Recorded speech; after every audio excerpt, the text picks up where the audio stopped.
dejavnosti stojimo na dveh nogah. Ena je povezana z učinkovitostjo, se pravi merjenjem delovnega časa, tako da rezultate delite s časom, in to drugo področje je logistika, kjer poskušamo mobilizirati ljudi, da stopijo stran od pisalnih miz med police, v skladišče, k kupcem in pri tem seveda uporabljajo informacijsko tehnologijo. Prvič je Slovenija majhna in lahko računamo na agilnost. Recimo ta velike države evropske si te agilnosti in bi rekel inovativnosti ne morejo tako privoščiti.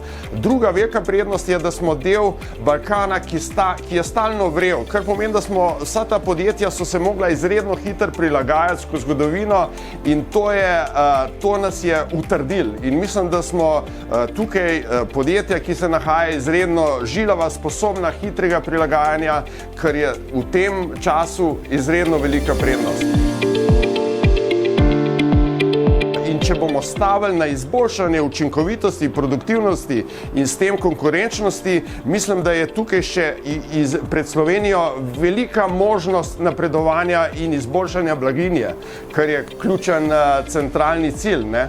Tako da delovanje v tej smeri je seveda povezan z dobrimi praksami, ki jih tovarna leta širi med trenutne igralce, in mislim, da skupaj lahko sestavimo nekaj področij, ki nas bo potegnili daleč naprej. Jaz sem pristaš tega, da učinkovitost, produktivnost lahko izboljšate, ne samo da povečate rezultat, ampak tudi da zmanjšate čas, v katerem je ta, bi rekel, rezultat narejen. Tako da v bistvu je vedno treba in delovati na obeh členih količnika. To je ena od prednosti, se pravi, špica upravlja čas zaposlenih in pomaga upravljati čas. Mi rečemo temu, da našpičimo sodelavce, ne?